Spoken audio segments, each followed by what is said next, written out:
Jornal da Alterosa, edição regional. Oferecimento Sinteac, compromisso com o trabalhador. Unimed Juiz de Fora, o melhor e mais seguro plano de saúde da região. Olá, boa noite. Hoje é quinta-feira, dia 2 de outubro de 2025. O Jornal da Alterosa, edição regional, está no ar. A prefeita Margarida Salomão concedeu há pouco uma entrevista coletiva para falar sobre transporte público em Juiz de Fora. O repórter Gabriel Luterbach acompanhou e traz agora mais informações. A Prefeitura de Juiz de Fora criou uma consulta pública que já está disponível no site para a população debater o novo contrato de licitação do transporte coletivo urbano. Esse novo contrato vai durar por 30 anos. A outra novidade que o edital prevê é a criação de outras linhas, uma linha expressa, uma linha bairro e também linha rural, conforme a Margarida fala na coletiva de imprensa. Olha, nós estamos lançando uma nova licitação do transporte coletivo urbano. Como isso é uma coisa que interessa a cidade inteira, então nós estamos lançando uma consulta pública que você pode ter acesso pelo site da Prefeitura, só clicar o link, você tem todos os elementos da licitação, para, por 30 dias, as pessoas poderem se manifestar, opinar, sugerir, tudo está lá. O contrato está lá, o edital, estão lá as linhas que nós estamos presumindo que nós vamos oferecer e, com base nisso, as pessoas vão poder também se sentirem donas daquilo que, afinal de contas, é um bem público de grande relevância. Ao invés de os custos serem calculados por cabeça, quer dizer, por número de passageiro embarcado, nós vamos, na verdade, pagar por quilometragem, igual no Uber. Todo mundo conhece como é que funciona o Uber. Você pede a corrida e aí você já sabe qual é o valor dependendo do seu destino. Então, é pelo trajeto. Se tiver 2 pessoas no Uber, ou 1, ou 3, o preço da corrida é a mesma coisa. Qual que é a vantagem disso? É que não vale mais a pena você ter uma viagem com os passageiros em pé, apinhados como uma lata de sardinha, porque hoje, como o custo é por cabeça, quanto mais pessoas estiverem dentro do ônibus na viagem, mais lucrativa é a viagem. Agora deixou de ser vantagem. Eu tenho esperança de que um número muito maior de pessoas viajem assentadas. Você deve se lembrar do caso de estupro coletivo de uma psicóloga de 31 anos num condomínio na Cidade Alta, em Juiz de Fora, registrado em março deste ano. Na terça-feira à noite, os desembargadores do Tribunal de Justiça de Minas Gerais julgaram o recurso do Ministério Público e mantiveram por unanimidade o entendimento de que o fotógrafo de 24 anos, envolvido no caso, deve permanecer em liberdade. O Ministério Público havia recorrido da decisão em primeira instância de revogar essa prisão, mas a Justiça não foi a favor. O fotógrafo não chegou a ser preso desde o início do caso e foi considerado foragido por 1 mês. Os 3 vigilantes do condomínio, onde a mulher teve a casa invadida na madrugada de 7 de abril, também seguem em liberdade. A Polícia Civil chegou a concluir o inquérito, pedindo o indiciamento dos envolvidos e também a prisão preventiva de todos. Mas a Justiça considerou a necessidade de novas diligências por parte da Delegacia Especializada de Atendimento à Mulher. Morreu nesta quarta-feira em Juiz de Fora o oficial de cartório José Tadeu Machado Cobucci. Ele tinha 80 anos. José Tadeu Cobucci era desde 1969 responsável pelo cartório do 1º Subdistrito de Registro Civil das Pessoas Naturais, que atualmente fica na Avenida Itamar Franco, esquina com a Rua Caiçaras, no centro da cidade. Foi no cartório Cobucci, por exemplo, que aconteceu o primeiro casamento homoafetivo, poucos meses antes da resolução do Conselho Nacional de Justiça em 2013, que determinou a obrigatoriedade de casamentos homoafetivos em todos os cartórios do Brasil. O Jornal da Alterosa acompanha o caso envolvendo a adulteração de bebidas com uso de metanol, que já registrou mortes em São Paulo e traz preocupação nesse comércio de bebidas em todo o país. Ontem, por exemplo, surgiram notícias sobre pacientes que estariam já internados em Belo Horizonte por sintomas causados pela ingestão de metanol. O secretário de Saúde, Fábio Baquerete, descartou casos em Minas Gerais. Nós tivemos já, alguns anos atrás, casos muito parecidos com o que está acontecendo em São Paulo, então nós já temos uma rede de vigilância muito estabelecida. Não há nenhum caso suspeito neste momento em investigação. Nós temos uma rede que tem notificações imediatas que a gente apura de tempo oportuno e rápido e não tem nenhum caso, mas estamos fazendo sim, informando e explicando a cada município mineiro em quais são sinais e sintomas relacionados à intoxicação. As orientações nossas, que após a ingestão de bebidas alcoólicas destiladas, especialmente sem procedência, que gerar algum tipo de sintomas neurológicos especial ou perda de visão, algum ponto desse, ir diretamente a um atendimento em que lá sim serão bem orientados e a investigação será dada. A Justiça obteve a condenação de 4 ex-agentes públicos e um prestador de serviços de Santa Bárbara do Tugúrio por crimes contra a administração pública. Segundo o Ministério Público de Minas Gerais, os réus participaram de um esquema de desvio de recursos em 2020, utilizando notas fiscais falsas de serviços de lavagem de veículos pesados. As penas variam de 4 a 8 anos de reclusão em regimes fechado e semiaberto, além de pagamento de multas. Uma influenciadora foi presa na quarta-feira no interior de São Paulo, acusada de participar de fraudes via internet com inteligência artificial, a chamada deepfake. A quadrilha usava imagens de famosos para fazer falsas ofertas de produtos. Foram cumpridos 26 mandados judiciais no Rio Grande do Sul, Santa Catarina, São Paulo, Bahia e Pernambuco. Os alvos são suspeitos de integrar um esquema de vídeos falsos na internet feitos por meio de inteligência artificial. Usando imagem de pessoas famosas, como a modelo Gisele Bündchen, o esquema oferecia produtos de graça e cobrava um frete para a entrega. As ofertas nunca chegavam. 4 pessoas foram presas por divulgar a fraude, entre elas a influenciadora Laís Rodrigues. É uma influencer que é bastante conhecida na cidade de Piracicaba. Ela tinha uma relação bem próxima com esse grupo, ostentava ali uma vida milionária nas redes sociais e a gente conseguiu observar movimentações atípicas dentro de um período curto, 1 ano, 6 meses, de 15 milhões de reais na conta dela e na conta da mãe dela. Os suspeitos tiveram bens bloqueados que somados chegariam a 210 milhões de reais. Além disso, dinheiro que alimentava a ostentação na internet, como os imóveis e carrões. Segundo a polícia, a ousadia do grupo era tanta a ponto dos criminosos manterem um perfil nas redes sociais chamado Modo Selva Oficial, onde ensinavam técnicas para criar páginas falsas e conseguir dinheiro. Isso aqui não ganha dinheiro na internet, é que não quer, irmão.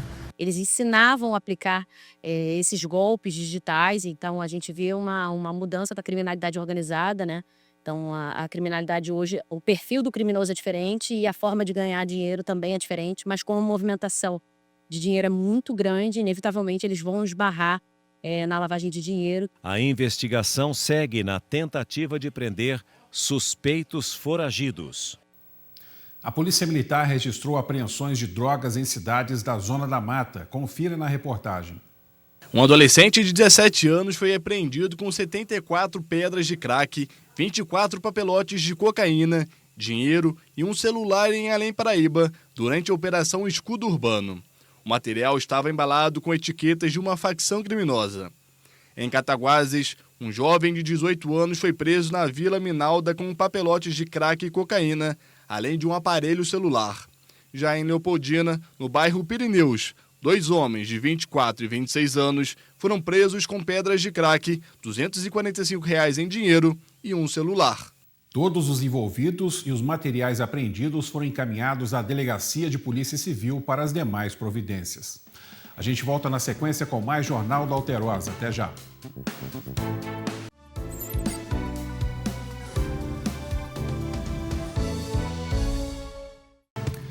A Justiça da Comarca de Bicas reverteu a decisão da Câmara Municipal que votou pela cassação da vereadora Melissa Terra do Avante. Por 8 votos a 1, os vereadores de Bicas entenderam que Melissa havia quebrado o decoro parlamentar e praticado improbidade administrativa porque permitiu que o marido a acompanhasse numa viagem institucional a Belo Horizonte, dirigindo o carro oficial da Câmara Municipal de Bicas. A viagem aconteceu dia 12 de fevereiro deste ano. Uma comissão parlamentar de inquérito foi criada e resultou na cassação de Melissa, única mulher eleita para o Legislativo de Bicas e a candidata mais votada nas eleições do ano passado, com 600 votos.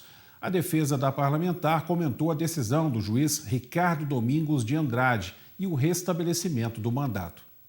Essa CPI entendeu, por fim, após ouvir as testemunhas e ter a sua instrução de acordo com o regimento da Câmara Municipal, que deveria prosseguir e ter a comissão processante. Essa comissão processante culminou com uma votação essa que entendeu por 8 votos a 1 que teria havido sim a quebra de decoro pela vereadora Melissa e acabou por cassar o mandato da vereadora.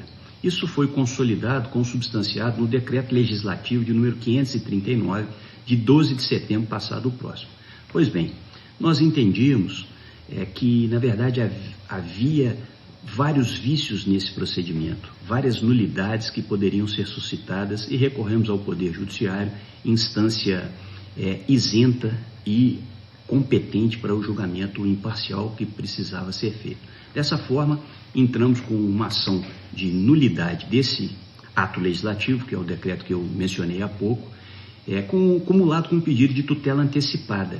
Essa ação foi distribuída na tarde de ontem, na comarca de Bicas, naturalmente, e logo no início da noite, o eminente juiz da comarca deferiu a tutela requerida por nós, diante do entendimento do douto magistrado de que estavam presentes os requisitos legais para a concessão de tal decisão liminar.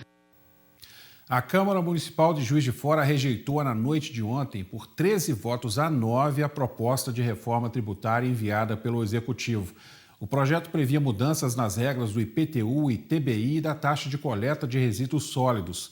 Durante as discussões, vereadores apresentaram cerca de 45 emendas, com o objetivo de corrigir distorções e evitar aumento de carga tributária.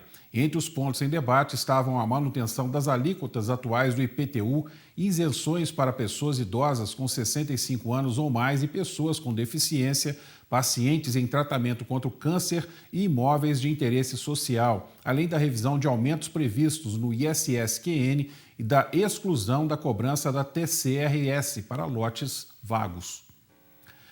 Em uma entrevista publicada nesta quinta-feira pela revista Piauí, o filho de Milton Nascimento, Augusto Nascimento, revelou que o pai foi diagnosticado com demência. Ele conta que achou que Milton, com dificuldade para lembrar e com olhar fixo, gerando uma certa apreensão. Além disso, repetia as mesmas histórias rapidamente. A demência por corpus de Levy é um dos tipos mais comuns da doença. Ele resulta em uma morte das células nervosas do cérebro. Os sintomas são similares ao mal de Alzheimer e também a questões motoras do Parkinson. Um diagnóstico anterior do cantor era inclusive essa doença. O médico neurologista juiz-forano Leandro Cruz explica melhor o que é essa doença. Sobre as demências, todos sabem que o fenômeno da perda da memória com desorientação no tempo e no espaço são formas de apresentação mais comuns e remetem ao diagnóstico de doença do tipo Alzheimer, que hoje inclusive tem biomarcadores para serem utilizados para afinar o diagnóstico, principalmente em casos fora da faixa etária ou com uma evolução atípica. E a demência do tipo Alzheimer é a forma mais comum mesmo de demência. No entanto, existem outros subtipos de demência, demência dos corpúsculos de Levy, demência frontotemporal, demência corticobasal, vários outros tipos que cursam com fenômenos clínicos diferentes. Então, é importante que, além da questão da memória e da orientação no tempo e no espaço, estejamos atentos a outras possibilidades de transtornos de memória. A assinatura do contrato de concessão da BR-040 entre Juiz de Fora e o Rio de Janeiro aconteceu hoje em Petrópolis com a presença do ministro dos Transportes, Renan Filho. O trecho da BR-040, que estava sob a responsabilidade da Concer desde 1996, agora passa para a gestão do consórcio Elovias por 30 anos. Com a nova concessão, a expectativa é de melhorias na infraestrutura, prestação de serviços públicos e conclusão das obras da nova subida da Serra de Petrópolis, que estavam paralisadas desde 2016. A Concer, antiga concessionária responsável pelo trecho, declarou que manterá a cooperação no processo de transição da concessão da BR-040, auxiliando tanto os usuários quanto a nova administração. Minas Gerais iniciou nesta semana o monitoramento das ações do Plano de Controle de Emissões Atmosféricas, que define diretrizes e ações voltadas para a redução das emissões industriais, veiculares e de queimadas, envolvendo diversos atores para garantir resultados efetivos. O Plano de Controle de Emissões Atmosféricas é um dos instrumentos para a gestão de qualidade do ar estabelecido pela Resolução CONAMA 491 de 2018. Essa resolução, então, ela foi um marco normativo para estabelecer toda a forma, todas as diretrizes para que os estados e os municípios possam, então, contribuir para a gestão da qualidade do ar no Brasil. A partir do marco normativo, que é a Lei 14.850 de 2024, nós temos, então, mais uma força legal, mais um meio de contribuir para que todas as ações voltadas para o instrumento sejam colocadas no chão, em operação. Minas Gerais vem desenvolvendo, então, o Plano de Controle de Emissões Atmosféricas a partir de 2019, com diversas ações que vieram sendo construídas desde então, e todo o resultado desse instrumento foi já publicado no site da SEMAD.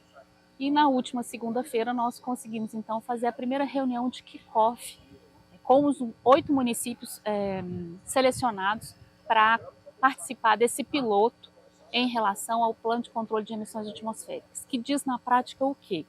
Metas específicas para as emissões atmosféricas nesses 8 municípios, nesse primeiro piloto, que já vem sendo, inclusive, monitoradas no âmbito da plataforma MRV Climático.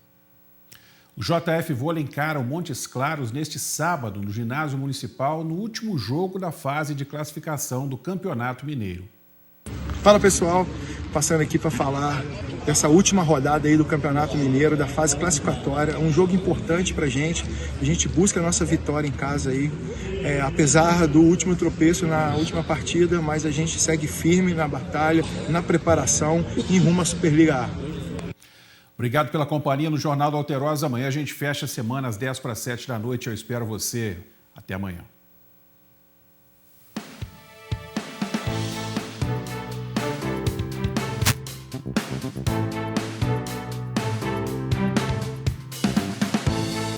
Jornal da Alterosa, edição regional. Oferecimento Sinteac, compromisso com o trabalhador. Unimed Juiz de Fora, o melhor e mais seguro plano de saúde da região.